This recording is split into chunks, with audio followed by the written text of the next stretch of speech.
वक्फ board को लेकर के एक बार फिर से देश के अंदर चर्चाएं तेज हो गई है। कल लोकसभा के भीतर वक्फ बोर्ड अमेंडमेंट बिल 2025 को पास करा लिया गया है। इसके पक्ष में 288 वोट जबकि विपक्ष में 232 वोट पड़े हैं।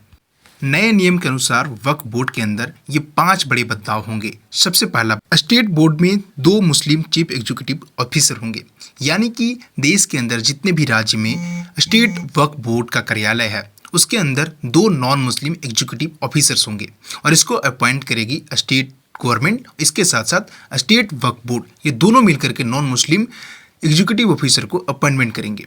अब ये दोनों ज्वाइंट सेक्रेटरी से हायर लेवल के अधिकारी होंगे। दूसरा बदलाव है, विवादित जमीन की जांच वक्फ ट्रिब्यूनल के बजाय डिस्ट्रिक्ट कलेक्टर करेगी, यानी कि पहले जितने भी विवादित जमीन होते थे उसका जो जांच हो या जांच प्रक्रिया होती थी उसमें वक्फ ट्रिब्यूनल ही इसका जांच करती थी, लेकिन अब इसमें एक बदलाव के कारण इस पर वक्फ ट्रिब्यूनल के बजाय अब डिस्ट्रिक्ट कलेक्टर जांच करेगी।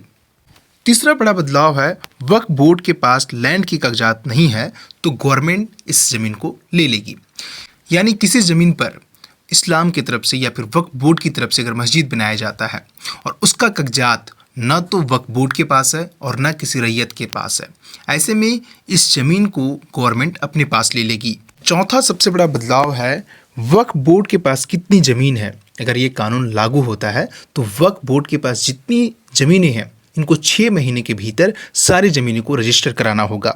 अगर किसी ज़मीन का कागजात नहीं है तो ऐसे में उन्हें 6 महीने का और भी समय दिया जाएगा, लेकिन इस समय के बावजूद अगर रजिस्टर नहीं होता है वक्फ बोर्ड की तरफ से तो ये ज़मीन गवर्नमेंट अपने अंडर ले लेगी। पांचवा सबसे बड़ा बदलाव है, वक्फ ट्रिब्यूनल का फैसला। अब तक जो वक्फ बोर्ड का जो नियम है उसके अनुसार वक्फ ट्रिब्यूनल का फैसला जो होता था वो आखिरी फैसला होता था, यानी किसी विवादित ज़मीन के ऊपर अगर वक्फ ट्रिब्यूनल ने जो फैसला दिया है वही सर्वमान्य होगा। आप इसे किसी अदालत में जाकर के चुनौती नहीं कर सकते हैं। लेकिन अब जब नया नियम लागू होगा तो वक्फ ट्रिब्यूनल का फैसला आखिरी फैसला नहीं होगा, आप हाई कोर्ट में जाकर के इस चीज़ को चुनौती कर सकते हैं। तो ये 5 बड़े बदलाव हैं और उसके बीच में कल हमने लोकसभा के भीतर देखा सत्ता पक्ष और विपक्ष के बीच में खूब गहमागहमी हुई।